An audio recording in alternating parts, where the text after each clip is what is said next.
antihipertensivos: Renato Landa, Alessandra Ortiz y Francisco Trujillo.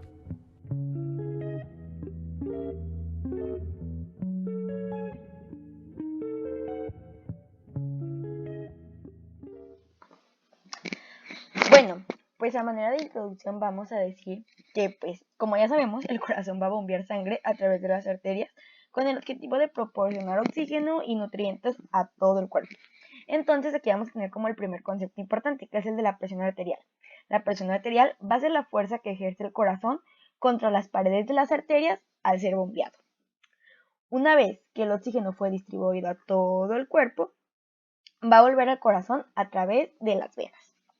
Esta cantidad de sangre que se bombeó por minuto es la que vamos a denominar como gasto cardíaco. Y tanto el gasto cardíaco como la resistencia vascular periférica van a estar estrechamente relacionadas con la hipertensión, dado que si aumenta alguno de estos dos factores, la presión arterial también aumenta.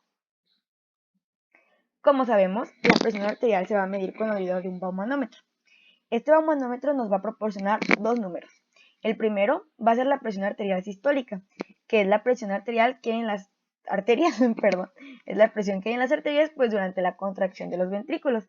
Y la diastólica, que va a ser la presión que hay en las arterias, igual, pero cuando el corazón está relajado. Decimos que la presión arterial normal es de 120 sistólica y 80 diastólica. Por lo que si tenemos como algún número mayor a estos, es lo que vamos a decir o a denominar como hipertensión. Sabemos que entonces que la hipertensión es un trastorno en el que los vasos sanguíneos tienen una tensión persistentemente alta, lo cual puede llegar a dañarlos. Vamos a tener muchas fuentes diferentes en las que varían los datos que ya consideran hipertensión. En esta que encontré en el cartoon, me parece, considera como hipertensión a un rango mayor a 140 en sistólica y 90 en diastólica, y como prehipertensión hasta de 120 a 135 en sistólica y de 80 a 89 en diastólica. Los datos les digo que pueden variar un poco porque en otras fuentes encontré que ya le llaman hipertensión a arriba de 130 en la presión arterial sistólica. Entonces sí va a variar un poquito. Bueno, pues tenemos que la hipertensión va a ser una enfermedad muy frecuente. De hecho, es la enfermedad cardiovascular más frecuente que hay. Se dice que aproximadamente un tercio de la población tiene hipertensión. Y es muy importante porque en nuestra vida, pues como médicos, nos vamos a encontrar más de un hipertenso, ¿no? Tenemos que la hipertensión además eleva la incidencia de insuficiencia renal, enfermedad coronaria, insuficiencia cardíaca, apoplejía y demencia, dado que pues el corazón no es el único órgano relacionado con la presión arterial, sino que también el hígado, los riñones, las glándulas suprarrenales y los pulmones. Bueno, pues los fármacos utilizados para tratar la presión arterial alta son los famosos antihipertensivos, que son medicamentos pues que disminuyen la presión arterial, pero pues obviamente no la curan. Una manera fácil de recordar el nombre de los fármacos es utilizando las primeras 4 letras del abecedario, pero estas solo coinciden si pues las nombramos en inglés. Entonces tenemos la A, la B, la C y la T. Incluso podemos agregar la letra E, que son para emergencias. Entonces poco a poco vamos a ir explicándoles cada una. No les menciono los nombres, los leen porque soy medio mala pronunciando y pues se van a reír, ¿no? Entonces ya dando un poquito de lo que va a tratar el tema, comenzaremos con los fármacos.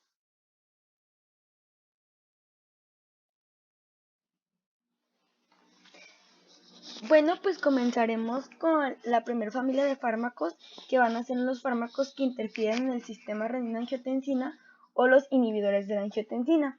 Como recordaremos, el sistema renina-angiotensina está implicado en la homeostasia cardiovascular y el balance hidroelectrolítico. Vamos a igual a repasar un poco el sistema de renina-angiotensina. Ya sabemos cómo funciona, así que lo voy a decir a muy grandes rasgos para entender en qué puntos actúan estos fármacos para ayudar a disminuir la presión arterial. Bueno, entonces, ¿cómo funciona? Tenemos que cuando el riñón detecta una disminución de la presión arterial, le va a avisar al aparato yuxtaglomerular para que las células yuxtaglomerulares secreten una molécula llamada renina. La renina, al pasar a la circulación, va a convertir una sustancia producida por el hígado llamada angiotensinógeno en angiotensina 1, la cual, al pasar por los pulmones, entra en contacto con la enzima convertidora de angiotensina y convierte la angiotensina 1 en angiotensina 2, que va a ser una proteína muy importante en la regulación de la presión arterial porque ayuda a aumentarla de distintas maneras. Por ejemplo, aumenta la actividad simpática,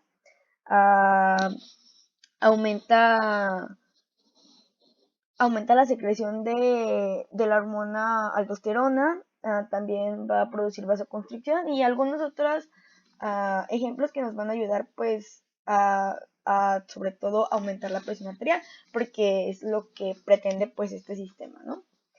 Entonces, empezando con la primer familia de este tipo de fármacos, tenemos los inhibidores de la enzima convertidora de angiotensina 2. Bueno, pues su mecanismo de acción va a ser un bloqueo competitivo de la enzima convertidora de angiotensina para impedir de esta manera la conversión de angiotensina 1 en angiotensina 2 y disminuir por ende la resistencia vascular periférica y la presión arterial. Los inhibidores de la enzima convertidora de angiotensina logran muy buenos efectos, de hecho, en aproximadamente el 50% de las personas. Sin embargo, se dice que para que tengan un mejor efecto es muy recomendable que se tomen en una combinación con otros medicamentos, por ejemplo, bloqueadores de los conductos del calcio o diuréticos, que van a ser mencionados más adelante. Otro dato que es importante mencionar en el mecanismo de acción es que dado que la enzima convertidora de angiotensina interviene catalizando la degradación de bradicinina, la inhibición de este proceso incrementa la concentración de bradicinina, que es un potente vasodilatador que a su vez va a estimular la síntesis de óxido nítrico y prostaglandinas. Esto es importante porque más adelante que veamos un efecto secundario va a estar producido por esta bradicinina. Entonces, pues, era por eso que se los mencionaba. Bueno, pues, entonces tenemos que los inhibidores de la enzima convertidora de angiotensina 2 se van a clasificar en 3 subgrupos.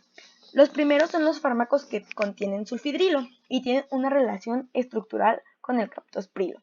De hecho, el captopril es la única de este tipo que está aprobada actualmente por Estados Unidos. Aquí les puse otros ejemplos, pero el captopril es como quien dice el top. El segundo va a ser los compuestos que tienen dicarboxilo y una relación estructural con el enalapril. Aquí también les puse otros ejemplos, pero el que nos va a importar un poquito más es el enalapril. Y por último, vamos a tener los medicamentos que contienen fósforo y muestran relación estructural con el fosinopril. Si ven, todos tienen la terminación pril, ¿no? O prilo, dependiendo. La acción de estos medicamentos se va a deber de manera primaria al propio medicamento o a la conversión de un profármaco en un metabolito activo. Sin embargo, la mayoría se administran en forma de profármacos inactivos, que son hidrolizados en el hígado y se convierten de esta manera a metabolitos activos. Casi todos además van a ser eliminados por el riñón, a excepción del foninopril y el espirapril, que se van a eliminar equilibradamente por el hígado y el riñón. Bueno, pues vamos a empezar con el primer ejemplo que les puse, que es el captopril. El captopril fue el primer medicamento de este tipo que se comercializó y es el único, como les había mencionado, que contiene sulfidrilo que está aprobado por Estados Unidos. Su biodisponibilidad es alta, es del 75%. Su administración es oral y es rápida y se dice que debe administrarse 1 hora antes de los alimentos, dado que si se administra con alimentos, su biodisponibilidad disminuye hasta el 25%. Alcanza su concentración plasmática máxima en 1 hora y su eliminación es por vía renal. Su semivida es de aproximadamente 2 horas y su eliminación puede ser, pues es en orina, tanto como forma de captopril como por dímeros de disulfuro. La dosis, la mínima que encontré es de 6.25 y la máxima de 150 miligramos, a excepción de las personas con insuficiencia cardíaca que pueden administrarse hasta 450 miligramos por día. La forma que más vi fueron tabletas de 25 miligramos y se dice que se toman de 2 a 3 veces por día. Dado que la mayoría de los fármacos tienen perfiles de efectos adversos y contraindicaciones similares, es que los voy a mencionar todas al final, ¿va?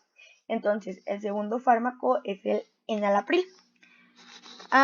Este es similar al captopril, de hecho tienen una misma eficacia, pero se cree que el captopril ofrece una mejor calidad de vida.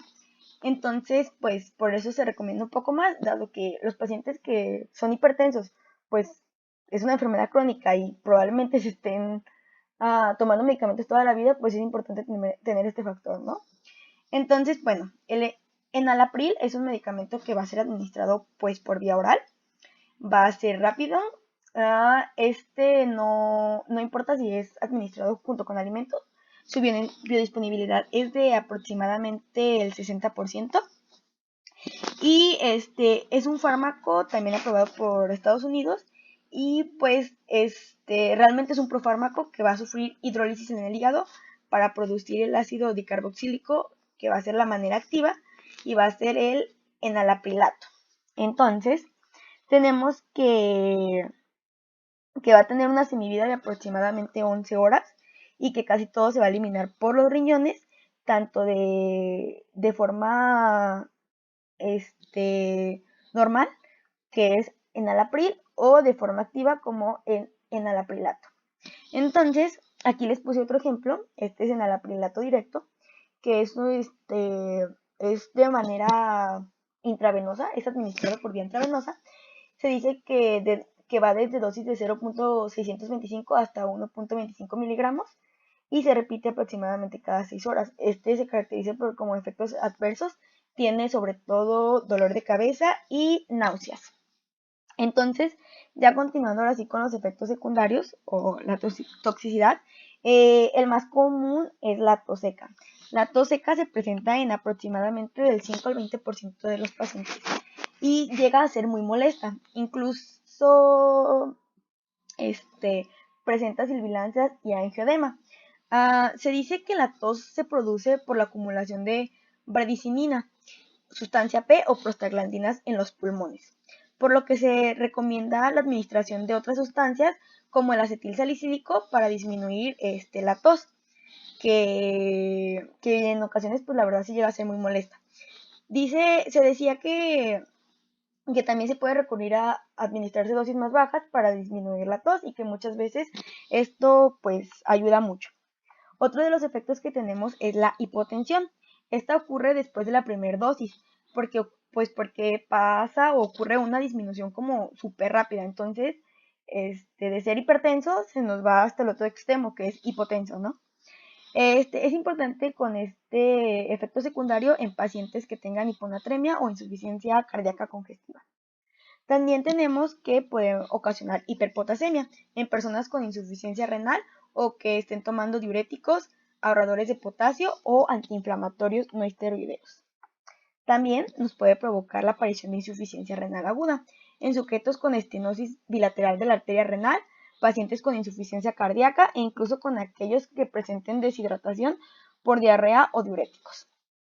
También tenemos que del 0 al 0.1 al 0.5% pueden inducir inflamación rápida tanto de nariz como de garganta, glotis, laringe, labios y lengua, que al suspender el tratamiento desaparecen en horas.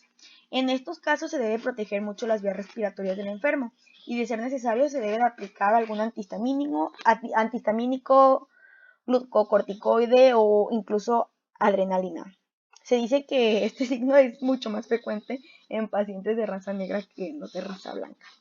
Y pues ya como dato, quiero decir que los antiácidos que el tomar este tipo de antihipertensivos junto con antiácidos puede hacer que la biodisponibilidad de los antihipertensivos disminuya y que en el caso de tomar capsaína junto con estos antihipertensivos también puede producirnos una tos como más como peor, pues. Bueno, continuando con otros efectos más simples, tenemos fiebre, exantema y pérdida del sentido del gusto. También puede ocasionar náuseas, dolores de cabeza, etc. Algunas contraindicaciones son en el segundo y el tercer trimestre del embarazo. Estudios mencionan que también en el primer trimestre es muy grave, ya que en el feto pueden causar hipotensión, anuria e insuficiencia renal. Otras contraindicaciones son en pacientes con insuficiencia renal, porque pueden causar poliuria, y pacientes con asma. Bueno, pues esto sería todo de este tipo de fármacos, y ahora vamos a continuar con los otros que son los antagonistas de los receptores de angiotensina. Bueno, pues continuando con los fármacos que actúan en el sistema renina-angiotensina, tenemos los antagonistas de los receptores de angiotensina. Solo para recordar, tenemos que después de que nuestra angiotensina 1 se unió con la enzima convertidora de angiotensina, se va a formar la angiotensina 2. Esta angiotensina 2 no puede actuar a menos que se una con su receptor. Va a tener tanto receptor AT1 como receptor AT2. Entonces, lo que hacen este tipo de fármacos es impedir que se una al receptor. Es decir, su mecanismo de acción es ligarse al receptor de angiotensina 2, específicamente el AT1, puesto que este tiene una mayor afinidad que el AT2. Con esto, a pesar de que exista angiotensina 2 en la circulación, no podrá unirse al receptor y por lo tanto no podrá provocar sus efectos y no elevará la presión arterial.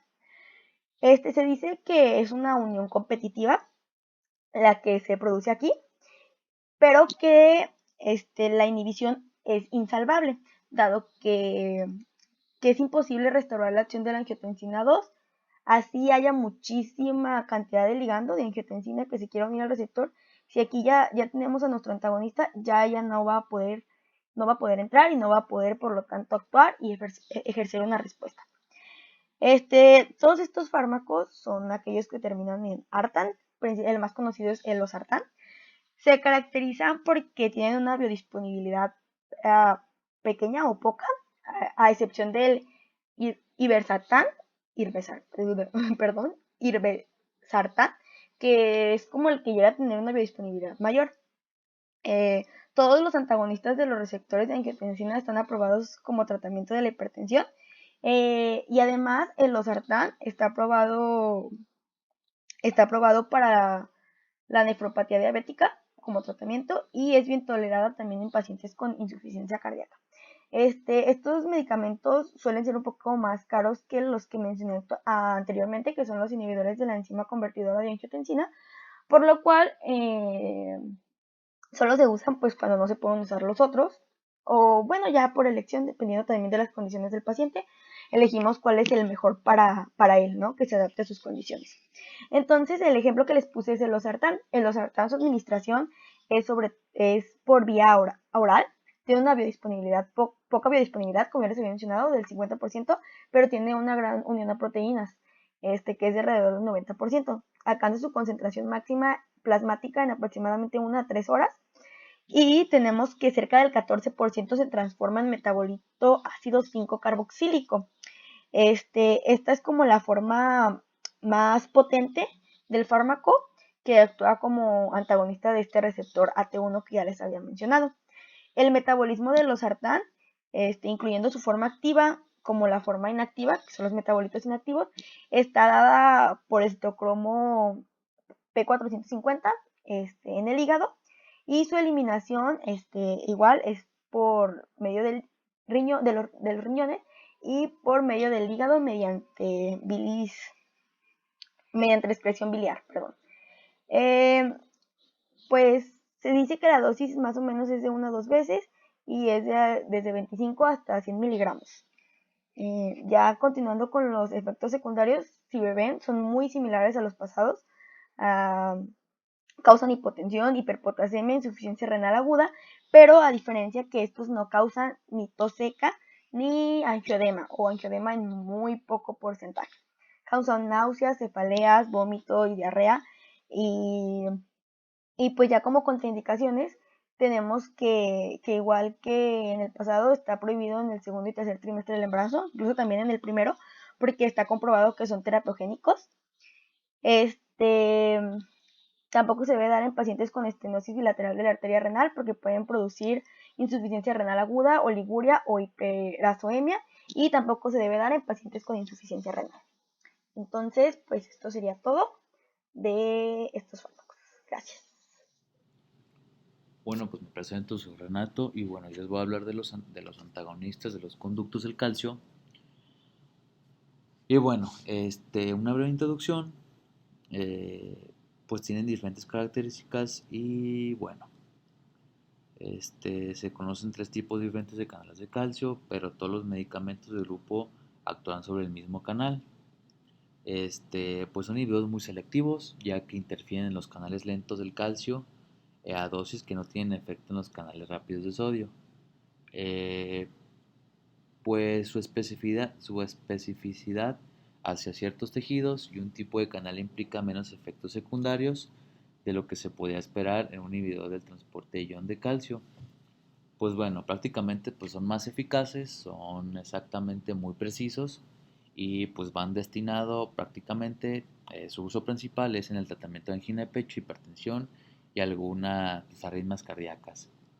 Y bueno, se dice que se clasifican, bueno, en otras fuentes se dice que se clasifican por su función de estructura química y pues también por una clasificación llamada Fleckenstein y bueno, que son por grupo A, grupo B, grupo C, pero pues prácticamente pues más adelante yo les voy a explicar no por grupo, sino por fármaco y en el cual pues les voy a decir sus funciones y prácticamente pues cuál es el más recomendable y cuál es el que casi no se usa porque pues cada uno tiene sus ventajas y sus desventajas como cualquier cosa. Bueno, de los primeros que vamos a hablar pues es el verapimilo y el dieltacem, que son integrantes de la familia de las dihidropiridinas. Entre paréntesis pues están estos demás fármacos. Y bueno, estos poseen una eficacia equivalente para reducir la presión sanguínea y en la actualidad muchas fórmulas cuentan con esta aprobación eh, por, eh, por hospitales, es como un uso más común, este, por el cual pues ya son más reconocidas, más confiables y aparte pues lo que pues importa mucho pues el precio, ya que pues está más comercial y en cierta parte pues sí tienen un grado de eficacia más elevado y bueno, bueno pues aquí están las imágenes, así como es como lo van a encontrar y bueno, el mayor se aprobó en Estados Unidos y bueno, nos pasamos a los otros fármacos, que es la nifedipina, que es selectivo como vasodilatadores y tienen menor efecto de presor cardíaco que el verapilo y el dialtacem. Como pueden ver, como mencionaba anteriormente, pues son diferentes fármacos en los cuales pues cada quien tiene sus pros, sus contras, pues dependiendo, ¿saben? Como por ejemplo el verapamilo, pues tiene un efecto de presor máximo sobre el corazón y puede aminorar la frecuencia y gastos cardíacos. Aquí ya más bien depende pues, de la historia clínica del paciente, de lo que tiene, si le conviene o no administrarle este fármaco. Entonces varía mucho pues de cómo esté la calidad de vida del paciente y pues cada quien decide cuál poner, cuál llevar a cabo, pero que yo sepa el que se usa más aquí en México, sobre todo en los hospitales, es la nifedipina. No sé por qué, pero ya había escuchado sobre esta para los pacientes hipertensos. Y bueno, vamos a dar un alto, un signo importante, ya que se dice que los estudios epidemiológicos señalan que hay mayor riesgo de infarto miocárdico o mortalidad de pacientes que reciben la nifedipina,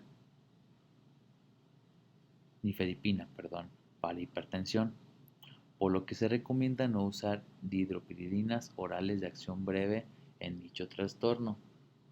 Se hace raro porque les digo que a mí me dijeron que se usa mucho esta, eh, aquí en México, sobre todo, pues tengo una vecina que lo usa y todo, y prácticamente pues sí es caro y se recomienda como que es una pastillita, es una tabletita y recomienda la mitad.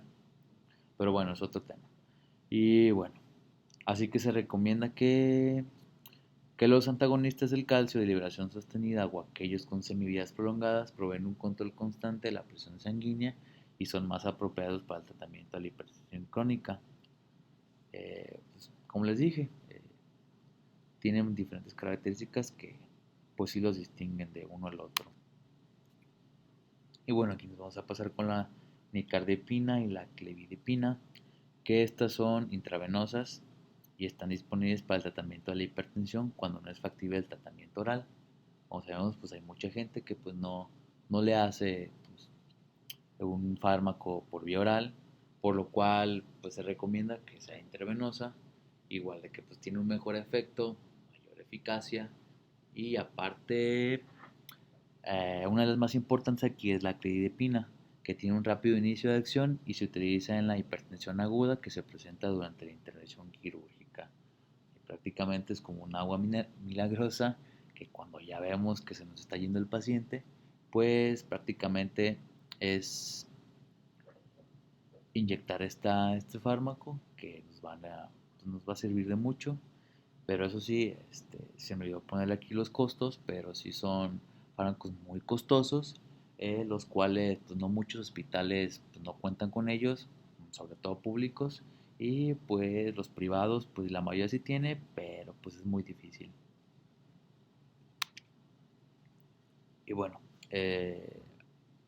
a continuación pues les voy a dar unas tablas de todos los fármacos en los cuales hemos hablado. Y bueno, el verapamilo, pues como pueden ver, lo podemos encontrar pues, en tabletas, vía oral. Y bueno, estas son las indicaciones, pues dosis, consideraciones especiales, farmacocinética, los efectos, sobredosis, interacciones, precauciones y contradicciones. Como pueden ver, pues la dosis sí es 180 miligramos al día. Pues no es recomendable usarlo durante la lactancia. Y bueno, si hay una sobredosis, podemos tener un paro cardiocirculatorio. Y las interacciones, pues aquí dice precauciones, se recomienda antes de dormir, y etcétera. Y bueno, aquí sigue el Deltacem, la presentación, pues también vía administración oral, la dosis también, los efectos adversos, pues náusea, un edema, arritmia o dolor de cabeza. Si tenemos una sobredosis nos puede dar una braquicardia, hipotensión, bloqueo del corazón y daño cardíaco. Y bueno, pues sí es recomendable tomar las precauciones y seguir las indicaciones del doctor. Y bueno, principalmente se usa para la hipersensibilidad y la disfunción sinusal. Y bueno, es muy importante que pues cada uno tiene sus efectos adversos y pues cada especialista pues ya sabe en determinadas ocasiones a qué paciente va dirigido y pues es importante que tomemos las precauciones y pues lo que nos puede pasar si tenemos una sobredosis y poner atención siempre en la dosis. En precauciones, pues como pueden ver, cuando se usa una dosis mayor de 30 veces al máximo recomendado al hombre, se reduce la fertilidad, la cual puede ser reversible. Eh, por lo cual, pues sí es muy importante que pongamos atención. Y la dosis, pues es muy notorio que cuando es una dosis muy pequeña o muy grande, pues podemos ver que ese fármaco principalmente, pues eh, debemos de tomarle mucha importancia, ya que pues, nos puede provocar muchos problemas. Pues bueno, pasamos con la nicardipina, presentación en tabletas, vía oral, y pues esta se utiliza para la angina de pecho e hipertensión. Como les había mencionado, la angina de pecho pues sí es algo común, en el cual estos medicamentos son esenciales para llevar a cabo el control. Y este medicamento sí es muy usado, pero pues se dice que se tiene que tomar con extrema precaución y obviamente todo es bajo receta y tomar en cuenta los efectos adversos, pues tener un edema periférico y pues bueno, lo que dice en la tabla y pues sería todo. Ya el siguiente tema, pues bueno, ahora vamos con los bloqueadores beta y bueno, pues sabemos que los bloqueadores beta pues, permiten controlar la presión arterial e influyen en el remodelado ventricular debido a la reducción de poscarga y la contractibilidad miocárdica y de la tensión sobre la pared ventricular. Por ello, pues estos fármacos pues son de gran utilidad en el tratamiento de pacientes pues, principalmente hipertensos, que sabemos que hay un número alto aquí en México, enfermedades como angina de pecho, como lo había dicho anteriormente, para infarto de miocardio y pues para la insuficiencia cardíaca. Bueno, pues también la mortalidad de personas con infarto reciente de miocardio, como le he dicho, y pues prolongan la supervivencia y evitan la apoplejia en pacientes hipertensos. Bueno, pues no sabían si saben o no, pues bueno, la apoplejia pues es un síndrome neurológico de aparición brusca que comporta la suspensión de la actividad cerebral y pues da un cierto grado de parálisis muscular. Pues bueno, pues más adelante les voy a decir en qué consisten, cómo se dividen y más que nada pues es muy utilizado pues, para los pacientes con hipertensión.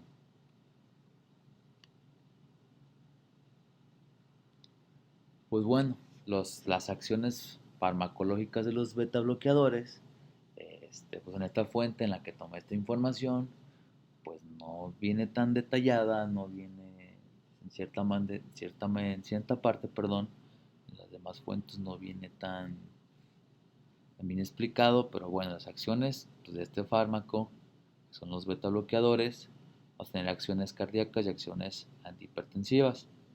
Pues bueno, las acciones cardíacas que podemos tener es pues, la disminución del automatismo, contractibilidad, excitabilidad, flujo sanguíneo, perdón, trabajo cardíaco y consumo de oxígeno. En las acciones antihipertensivas, disminución del gasto cardíaco, resistencia vascular periférica, disminución del flujo simpático del sistema nervioso central y inhibición de la secreción de la renina.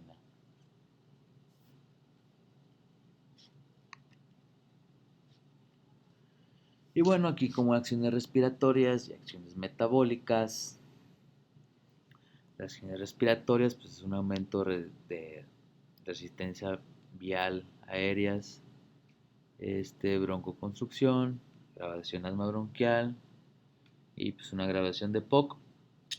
Y pues acciones metabólicas, vamos a encontrar pues una hipoglucemia, atenuación del hipoglucémica, moderada elevación de triglicéridos y una moderada disminución de colesterol. Pues bueno, también algo que debemos de tener en cuenta que pues, se clasifican según la actividad adrenérgica o simpaticomimética intrínseca, entre relación así, la selectividad del órgano, la actividad vasodilatadora y la actividad estabilizadora de la membrana. Prácticamente pues sí, los bloqueadores beta son muy específicos para este tipo de enfermedades que anteriormente les había mencionado, y la hipertensión, angina de pecho. Y bueno, pasamos a la siguiente, que pues como todo fármaco, pues tiene efectos adversos. Y bueno, los efectos adversos que vamos a tener principalmente pues, son cardiovasculares, puede tener una insuficiencia cardíaca, congestiva, una bradicardia, arritmias, hipotensión arterial, angina de pecho vasoespástica y fatiga y reducción de la capacidad para ejercicios físicos, perdón. Y bueno, también efectos adversos en respiratorios que pueden ocasionar un broncoespasmo, aumento de la resistencia de las vías aéreas y agravación del asma bronquial. Y bueno, aquí tenemos unos fármacos beta bloqueantes en los cuales pues están divididos en los selectivos y pues con actividad alfa bloqueante. En los no selectivos tenemos, bueno, principalmente ASI, pues que esa sí es actividad simpático-mimética, que tenemos aquí positivo y negativo, bueno, son los fármacos. Y bueno, los no selectivos tenemos el nadodol, propanodol, timodol, sotalol, tertalolol, pidololol en los positivos, cartololol, pentutol, aprenodol y oxpenolol. Bueno, selectivos, pues también. ¿En qué varía todo esto? Bueno, en la función en la que requiere el paciente, ya que pues cada uno tiene sus diferentes usos y pues son administrados de forma oral como intravenosa y pues han demostrado que pues son muy seguros, aunque en radiología se prefiere la administración para un efecto más rápido por intravenosa. También en el área médica hay mayor preferencia por los betabloqueadores selectivos, porque ya que tienen una acción corta y pues son muy efectivos y se suele decir que 5 minutos a partir de pues de administrarlos pues ya hay un efecto y son capaces de conseguir una frecuencia cardíaca estable y sea detectable para el estudio y pues bueno, nos quedaríamos con los selectivos, que es como el que usaría más el personal médico. Y otra cosa, les pondría imágenes de todos los fármacos, pero pues son muchísimos o muchos, no hay fotos, por los cuales pues los nombres pues si los pueden investigar. Igual pues no hay de mucho de qué hablar, ya que pues los efectos adversos pues son los mismos con todos. Y aparte pues uno se puede ser hay de los dos tipos, oral o intravenosa, pero pues es mejor intravenosa, ya que por emergencia pues actúa más rápido y nos quedamos con los selectivos, que son los más eficientes o los más usados en el área médica. Y bueno, pues sería todo esto, es un tema muy corto y pues lo dejo con mi compañero Trujillo. Hola compañeros, soy Francisco Trujillo. El día de hoy voy a hablarles del tema de diuréticos. Y pues tenemos que los diuréticos son el grupo de fármacos que más comúnmente se utilizan para modificar el volumen y la composición de los líquidos corporales. Todos tienen la característica de incrementar la pérdida de sal y de agua, lo que nos va a provocar una reducción del volumen. Y pues es realmente esto lo que estamos buscando con este tipo de medicamentos antihipertensivos, ¿no? Reducir el volumen. Tenemos que va a haber diferentes grupos de diuréticos y cada uno va a actuar de manera diferente a nivel renal. La palabra clave es que todos actúan en el riñón, ¿sí? Los diuréticos de los que les vamos a hablar, o les voy a hablar, son los diuréticos de ASA, las tiazidas, los diuréticos osmóticos, los antagonistas de la aldosterona y los inhibidores de la anhidrasa carbónica. Aquí es importante aclarar que hay otra clasificación que podría existir que se llama ahorradores de potasio, pero si nos ponemos a pensar, la aldosterona pues tiene como función principal retener sodio y excretar potasio, y si realmente tenemos los antagonistas, pues a grandes rasgos vamos a ahorrar potasio. Empezando con el primer grupo, tenemos los inhibidores de la anhidrasa carbónica. Antes de empezar, recordarles que la anhidrasa carbónica es una enzima que se utiliza principalmente en las células epiteliales del túbulo contorneado proximal y pues su función es catalizar la deshidratación de ácido carbónico a dióxido de carbono en la membrana luminal y pues también se va a encargar de la rehidratación del dióxido de carbono para convertirlo a ácido carbónico en el citoplasma. Los inhibidores de la anhidrasa carbónica lo que van a hacer es inhibir esta enzima, lo que va a reducir la resorción de bicarbonato de sodio e inducir la diuresis. Como punto particular es que fueron los antecesores de los diuréticos actuales, son de los primeritos, por lo que se podría pensar que tienen varias fallas. La acción diurética de estos fármacos anula con la aparición de acidosis. Es un punto importante, pues a lo mejor es un punto a considerar en la administración de este fármaco, ¿no? Considerar patologías agregadas. Al haber nuevos fármacos en el mercado y que podrían aparentar ser mejores, pues rara vez se usan, pero se siguen usando para casos muy específicos que más adelante les hablaré. Bueno, empezando con la farmacocinética, todos los inhibidores de la anhidrasa carbónica se van a administrar por vía oral y en términos de 30 minutos más o menos va a haber un incremento del pH de orina porque vamos a estar eliminando bicarbonato. Alcanzará su máximo a las 2 horas después de la administración y el fenómeno persistirá por 2 horas más.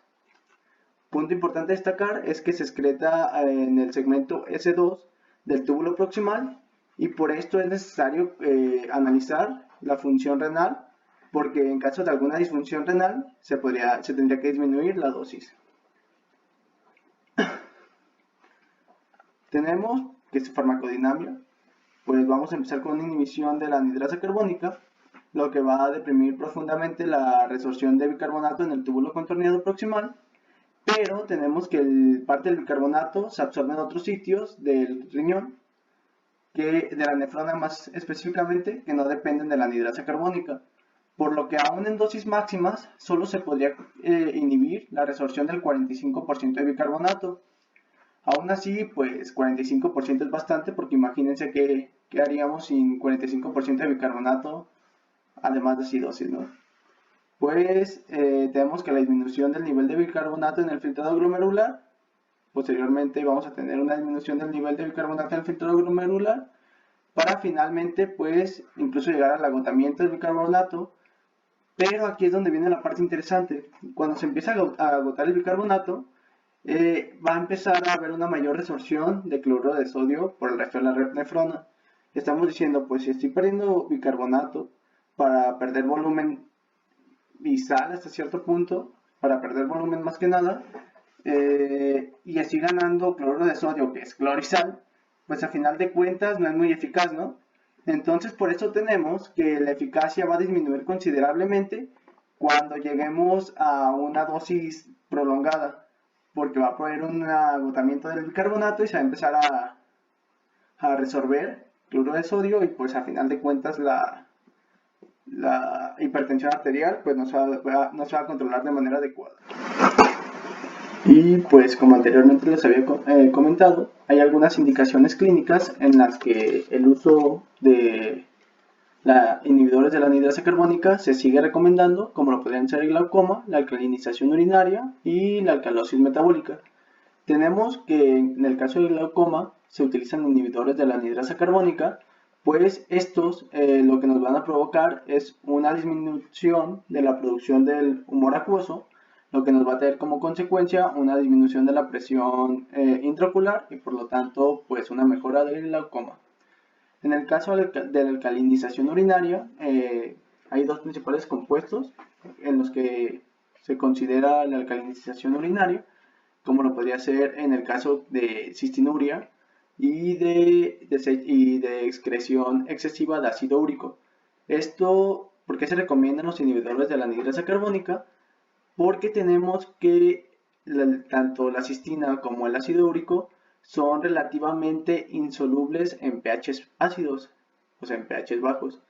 Entonces, al empezar a excretar bicarbonato, que es una de las funciones de la anhidrasa carbónica, vamos a alcanzar una alcalinización de la orina, lo que nos va a tener como consecuencia que se pueda ser más soluble los productos de cistina y de ácido úrico, y así quitamos, como quien dice, el riesgo de que nos presenten estas patologías.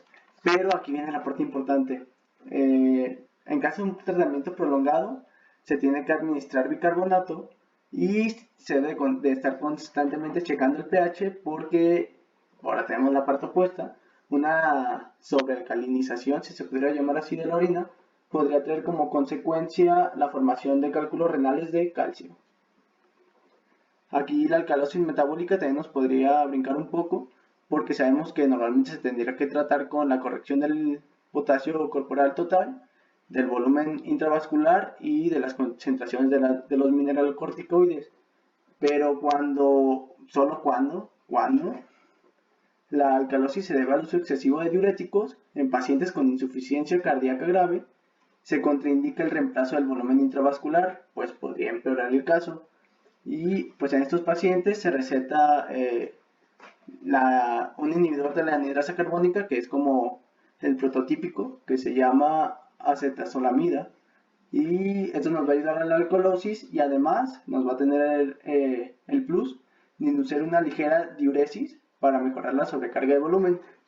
Otros casos en los que se puede utilizar serían en epilepsia, en el mal de montaña y en pacientes con fuga de líquido cefalorraquídeo, pues los inhibidores de la anhidrasa carbónica provocan una disminución de la formación del líquido cefalorraquídeo y por lo tanto una disminución de la presión intracraneal. Pero pues no todo es tan lindo y tenemos que también podemos tener efectos tóxicos, como lo podría ser la acidosis metabólica hiperclorémica. Esto porque el anion gap o brecha aniónica va a aumentar a consecuencia de la disminución de los niveles de bicarbonato y pues a diferencia de los efectos diuréticos, la acidosis metabólica hiperclorémica va a persistir mientras sigamos dando el medicamento, así que se debe cancelar en cuando empecemos a ver este efecto no deseado. Y también pues un efecto tóxico es la pérdida de potasio por riñones y la aparición de cálculos renales, como se había mencionado anteriormente en usos prolongados. Al alcalinizarla tanto, se va a ver fosfaturia, hipercalciuria y pues al estar en pH alto se intensifica la probabilidad de cálculos renales.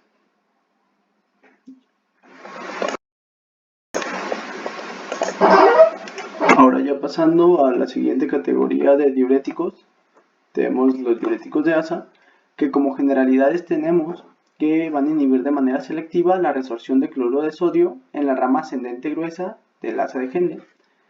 La acción diurética de estos fármacos no se anulará con la aparición de acidosis, a diferencia de los diuréticos inhibidores de la anhidrasa carbónica.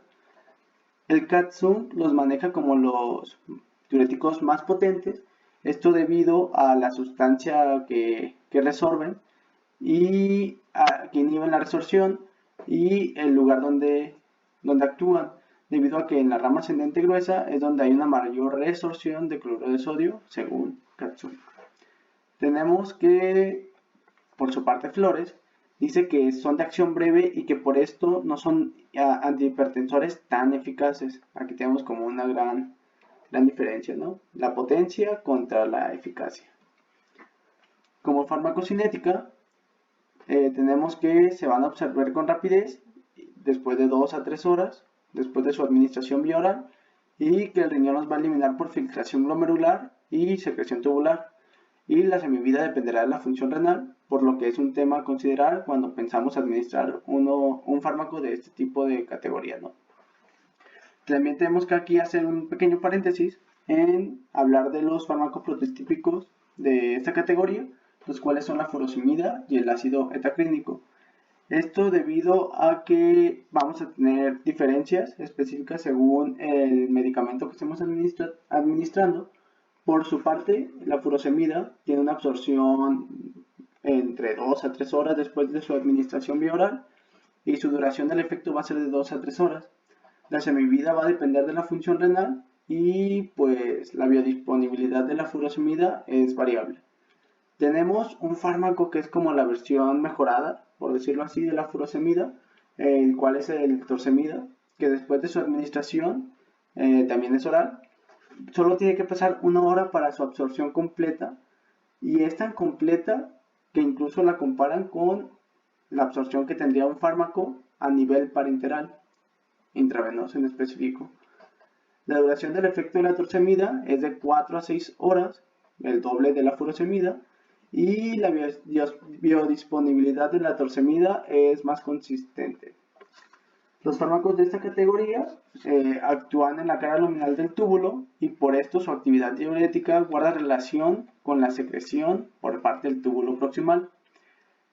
En el caso específico de la torsemida, se ha observado que algunos de sus metabolitos tienen incluso una actividad diurética activa de mayor tiempo que la del compuesto original. Y aquí es importante destacar que la disminución de la secreción de los diuréticos con acción en el asa de Henle puede ser consecuencia de la administración simultánea de compuestos como los AINES, que compiten por la secreción de ácidos débiles en el túbulo proximal. Conforme vayamos avanzando, vamos a notar que uno de los fármacos con los que podría haber cierta competencia son los antiinflamatorios no esteroideos, AINES, y pues es un aspecto a considerar que si nuestro paciente necesita consumir constantemente AINES, pues tener en cuenta la competitividad que puede existir con los diuréticos. Pasando a la farmacodinámica, tenemos que los diuréticos de ASA van a bloquear la reabsorción de cloro mediante la inhibición del cotransportador sodio-potasio 2-cloros. Esto en la membrana luminal de la porción diluyente en la rama gruesa ascendente del asa de Henle. Esto nos va a favorecer la pérdida de sodio, potasio y calcio. Y aquí quizás nos salte el calcio, ¿no? Porque tenemos como que algo que escuchamos constantemente en el manejo de la hipertensión arterial es el sodio y el potasio, pero el calcio realmente no. Y aquí nos podría brincar la idea de una hipocalcemia. ¿Y realmente podría pasar una hipocalcemia? La respuesta es que no. Les hago un spoiler. Y esto es debido a la absorción intestinal del calcio, que es inducida por la vitamina D, y por la reabsorción renal, inducida por la hormona paratiroidea, que pueden aumentar, por lo que los diuréticos de ASA realmente no pueden provocar una hipocalcemia, y pues creo que lo amerita, ¿no? Maravillosa jugada. Tenemos también que los diuréticos de esta categoría inducen expresión de ciclooxigenasas 2, que participan en la síntesis de prostaglandinas, y se sabe que la prostaglandinas, en específico la prostaglandina E2, inhibe el transporte de cloruro de sodio en la porción ascendente del asa de Henle, y si inhibe el transporte del cloruro de sodio, pues vamos a tener que van a aumentar los efectos diuréticos. Indicaciones clínicas de los diuréticos de ASA, tenemos principalmente los cuadros edematosos, como era de esperarse. Todos los diuréticos normalmente se recomiendan para cuadros edematosos y hipercalcemia aguda. Y otras indicaciones podría ser la hiperpotasemia, la insuficiencia renal agudo y la sobredosis de aniones. Pero pues como no todo es bello en esta vida, tenemos que también van a tener efectos tóxicos o efectos adversos, como podría ser una alcalosis metabólica hipopotasémica. Esto debido porque al inhibir la resorción de cloruro de sodio en la rama ascendente gruesa, se incrementará la llegada de sodio al conducto colector. Es decir, estamos inhibiendo la resorción en una parte, pero pues a final de cuentas va a seguir su camino, en específico al conducto colector, y esto nos va a ocasionar un aumento de secreción de iones potasio e hidrógeno. Obviamente el efecto va a depender de la dosis que estemos administrando y de la diuresis que estemos provocando, ¿no? Y pues como todos los medicamentos es de esperarse reacciones alérgicas y pues otro tipo de reacciones. Y pues no es de sorprenderse que estos fármacos en algunas personas tengan como consecuencia la presencia de erupciones cutáneas, de eosinofilia e incluso de nefritis intersticial. Igual pues la solución de estos problemas tendría que ser la interrupción lo más pronto posible del fármaco y buscar uno que no despierte esas reacciones que anteriormente mencionamos. Ahora sí, pasando al siguiente grupo, tenemos las tiazidas, que quizás es uno de los más conocidos. Tenemos que, como generalidades, se descubren en el afán de descubrir inhibidores de la anhidrasa carbónica y de hacerlos más potentes, ¿no?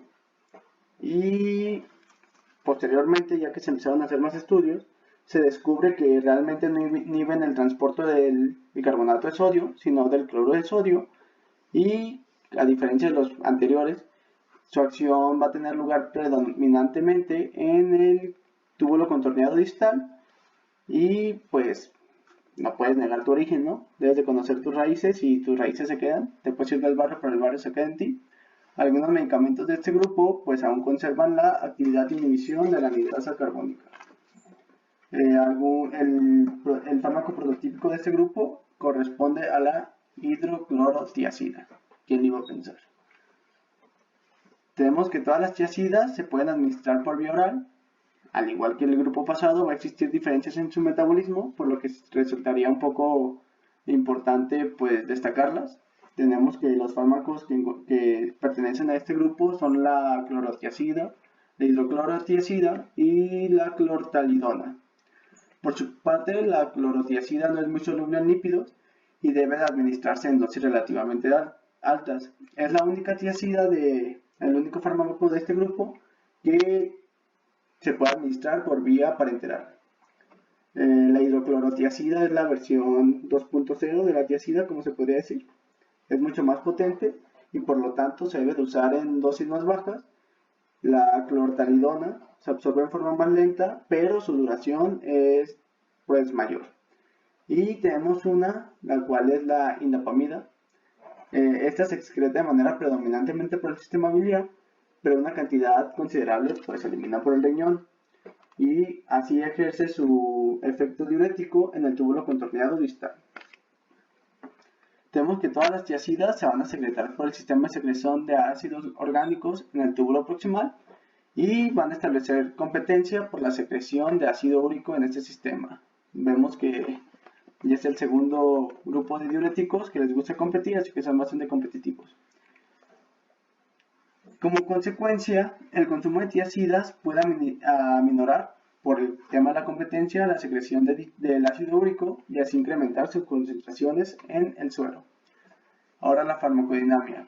Tenemos que las tiazidas bloquean el transportador de sodio-cloro desde el lado luminal de las células epiteliales en el túbulo contorneado distal, lo que nos va a provocar una inhibición de la resorción de cloruro de sodio desde el lado luminal y esto nos va a provocar un aumento de la resorción de calcio.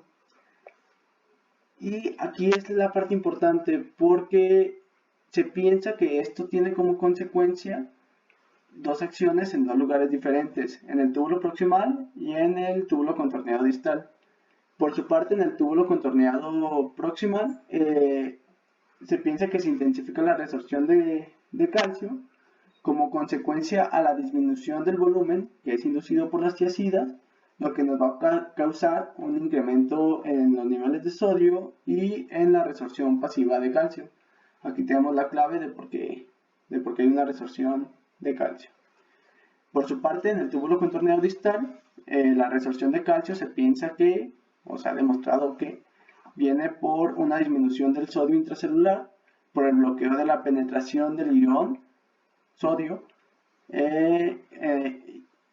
lo que intensifica el intercambio de sodio por calcio en la membrana vasolateral de la célula. Y esto nos va a tener como consecuencia un incremento de la resorción global de calcio. Aquí, pues también una notita con respecto al calcio, porque no es normal que se ataque el calcio, normalmente se ataca el sodio y el potasio, y es que rara vez producen hipercalcemia, pero en caso de que haya una enfermedad primaria que le está ocasionando, lo pueden desenmascarar y agravar los síntomas. Tenemos que las tiazidas se van a indicar en caso de hipertensión arterial, que no hubiera pensado, de insuficiencia cardíaca, de diabetes insípida nefrógena y de nefrolitiasis por hipercalciuria idiopática. Al igual no todo es tan lindo y podríamos presentar efectos tóxicos como la alcalosis metabólica, hipopotasémica e hiperuricemia. Esto porque al establecer una competencia con el ácido úrico van a aumentar los niveles, la concentración en sangre y pues nos va a dar una hiperuricemia, una hiponatremia y una alteración de la tolerancia a los carbohidratos. Esto es como el que nos podría saltar más y puede ocurrir hiperglucemia en pacientes con con diabetes evidente, o sea que debe haber una patología previa, o en aquellos pacientes en los que haya una prueba de tolerancia que sea ligeramente anormal. Este efecto secundario no deseado se presenta cuando se están dando dosis altas de hidroclorothiazida. Estamos hablando de dosis superiores a 50 miligramos por día y no se ha observado con dosis menores a 12.5 miligramos por día. El efecto se debe a la liberación de insulina y a la disminución de la glucosa por los tejidos. Las thiazidas tienen un efecto débil para estimular los conductos de cámara sensibles a ATP y ocasionan hiperpolarización de las células beta del páncreas. Esto lo que nos va a provocar es que se va a inhibir la liberación de la insulina y este efecto va a aumentar en presencia de hiperpotasemia. Por lo tanto, si se corrige la hiperpotasemia, pues se va a corregir esta alteración. Pasamos al siguiente grupo de fármacos. Realmente aquí, como quien dice, unidos los diuréticos ahorradores de potasio y los antagonistas de aldosterona. Si recuerdan al principio de la exposición de este grupo, les menciono que realmente son bastante similares porque pues si hacen lo contrario a la aldosterona, entonces vamos a ahorrar potasio. Tenemos que este grupo va a evitar la secreción de potasio al antagonizar los efectos de la aldosterona. Quien hubiera pensado, se llaman antagonistas de la aldosterona. Esto en los túbulos colectores. La inhibición puede aparecer por dos formas principales: el antagonismo farmacológico directo de los receptores mineralocorticoides. Estamos hablando que el fármaco va a tener especificidad, se va a poder unir a los receptores mineralocorticoides, los cuales son los receptores de la aldosterona, y por medio de competencia, de nuevo, son competitivos. ¿Qué se le puede hacer? Van a tratar de frenar los efectos de la aldosterona. O también podría ser por la inhibición de la penetración de sodio a través de los conductos de sodio en la membrana luminal. Tenemos que el grupo prototípico de este grupo va a ser la neciritida, la amilorida y la espironolactona, por mencionar algunos. Y podríamos encontrar otro grupo de estos dos, el cual es el perteneciente a la urodilatina, y su mecanismo de acción es el reducir la captación de sodio y reducir la acción de la bomba sodio-potasio ATPasa en los túbulos colectores, además que va a incrementar la tasa de filtrado glomerular renal a través de sus efectos vasculares. Farmacodinámica. Tenemos que, como les mencionaba, se van a dividir en dos grupos principales en los que mencionaba en la diapositiva de atrás. Tenemos por su lado la espironolactona y la esplerenona. Estos dos fármacos pertenecen al antagonismo farmacológico directo de los receptores mineralocorticoides. Hablamos de una competencia. Y por su parte la amilorida y el triamterno, que pertenecen al grupo de inhibición de la penetración de sodio a través de los conductos de sodio en la membrana luminal. Tenemos que este va a actuar como antagonista competitivo de la aldosterona, se va a unir a los receptores de mineralocorticoides, va a provocar inminentemente una baja en la actividad de aldosterona y va a provocar una baja en la absorción de sodio en los túbulos y los conductos colectores, mientras que el potasio no se va a eliminar. Y ahora tenemos la amilorida y el triamtereno. Esto lo que nos va a ocasionar es, después de su administración, va a interferir el modo directo de la penetración de sodio y van a modificar la función de los conductos epiteliales de sodio en la membrana apical del conducto colector. Y pues al estar relacionado la penetración de sodio y la secreción de potasio en este segmento, se va a ahorrar potasio, pues no va a ocurrir la penetración de sodio y el potasio que vamos a ver tranquilito no se va a eliminar y va a haber una disminución de la absorción de sodio en los túbulos y los conductos colectores. Algo importante mencionar es que las acciones de estos fármacos, de los antagonistas de aldosterona, van a depender de la producción de prostaglandinas por los riñones. por lo que al igual que algunos fármacos pasados, puede verse inhibido la acción de estos fármacos por la administración de AINE y otras indicaciones o enfermedades que tengan que ver con la producción de prostaglandinas. Las indicaciones clínicas en las que se va a recomendar el uso de este tipo de fármacos va a ser en hipersecreción primaria de hiperaldosteronismo, un hiperaldosteronismo causado por hipersecreción primaria, un hiperaldosteronismo causado por una cosa secundaria, como podría ser desencadenado por la insuficiencia cardíaca, cirrosis u otras afecciones, y el síndrome de Little o de Little. Tenemos que este es el único que a lo mejor nos podría saltar un poco, y esto es un trastorno autosómico dominante, es bastante poco común, que ocasiona la desactivación de los conductos de sodio en los conductos colectores corticales. Esto nos va a ocasionar un incremento de la reabsorción de sodio y de la secreción de potasio por los riñones. Se ha demostrado que en esta alteración el fármaco que se debería utilizar es la amilorida y la espironolactona no tiene eficacia. Si nos vamos a pensar un poco, ¿por qué en hiperaldosteronismo sería recomendable administrar este tipo de fármacos? Básicamente porque son antagonistas de la aldosterona. Y si ellos llegan primero que la aldosterona, estamos hablando de una competencia, pues van a reducir los niveles de acción, las acciones, las consecuencias de la aldosterona, y por lo tanto pues se va a poder un poco aminorar las consecuencias de esta enfermedad. Al igual que todo, pues no todo es bonito, y estamos hablando de efectos bastante relacionados con acción de otras hormonas, como es el caso de la ginecomastia. La ginecomastia realmente es una de las acciones que más nos brinca, porque no se podría explicar cómo la ginecomastia tiene que ver con problemas renales, con hipertensión, pero esto es porque hay fármacos de este grupo que no tienen tanta especificidad por su receptor, como es el caso de la espironolactona. Este fármaco, la espironolactona, puede interactuar con receptores de otros esteroides y provocar ginecomastia, impotencia o hiperplasia prostática benigna, y a pesar de realmente es el único fármaco que presenta este efecto adverso, porque es el único o es de los únicos que no tiene tanta especificidad por su receptor.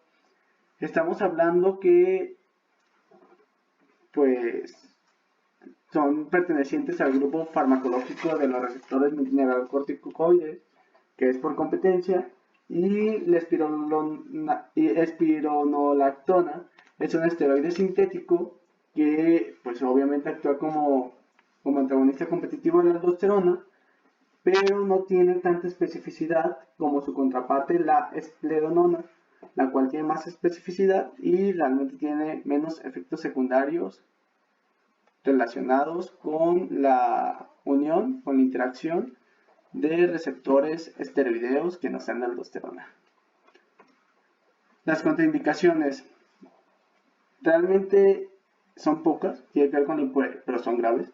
Tiene que ver con la hiperpotasemia letal, principalmente en personas con insuficiencia renal crónica. Y un punto a considerar es que como son diuréticos ahorradores de potasio y no queremos llegar a una hiperpotasemia letal, es que las personas que toman potasio exógeno, que tienen como suplemento de potasio, deben de cancelar su consumo mientras dura el tratamiento de este tipo de diuréticos. Pasamos ahora a la siguiente categoría de diuréticos, los cuales son los diuréticos osmóticos. Vemos que como generalidades van a actuar en el túbulo proximal y la rama ascendente del asa de Henle, y pues la característica de esta porción del asa de Henle es que tiene permeabilidad libre al agua, por lo que cualquier fármaco con actividad osmótica que se filtra en el glomérulo pero no se reabsorbe puede producir retención de agua e inducir su diuresis. Estos compuestos se usan principalmente para reducir la presión intracraneal e inducir eliminación rápida de toxinas renales. Estamos hablando de presión intracraneal. Podríamos pensar en la administración del manitol, el cual es el prototipo de diurético osmótico, en enfermedades como meningoencefalitis o meningitis, en los que la presión intracraneal pues aumenta. Tenemos que, en este caso vamos a hablar específicamente del manitol, porque pues es el prototípico, y tenemos que algo importante del manitol es que cuando se administra por vía oral nos va a dar como consecuencia una diarrea osmótica, que realmente esto no es lo que buscamos, no buscamos una diarrea osmótica. Por su contraparte, si buscamos un efecto sistémico, tendríamos que administrarlo por vía intravenosa.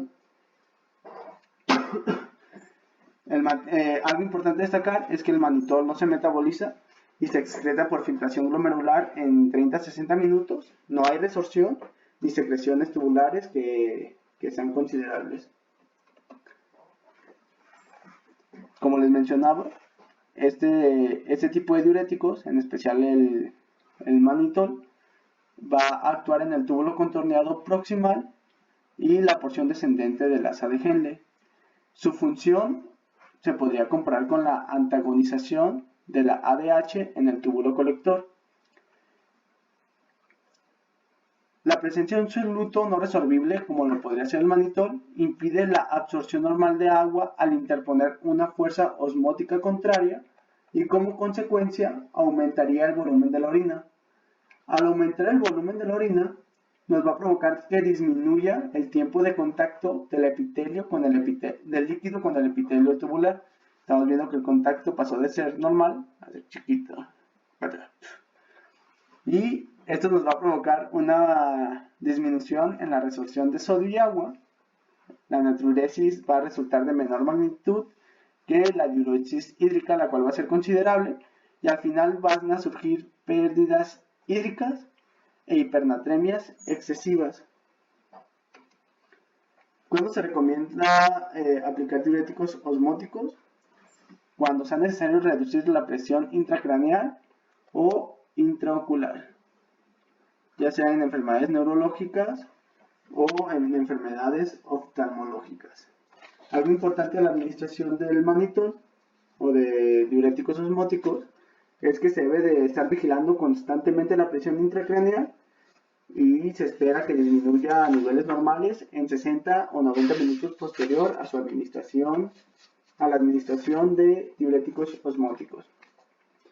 Pues como todo, la vida no es bella siempre y tenemos que hay algunos efectos tóxicos, como lo podría ser la expansión del volumen extracelular, la deshidratación, hiperpotasemia e hipernatremia y la hiponatremia.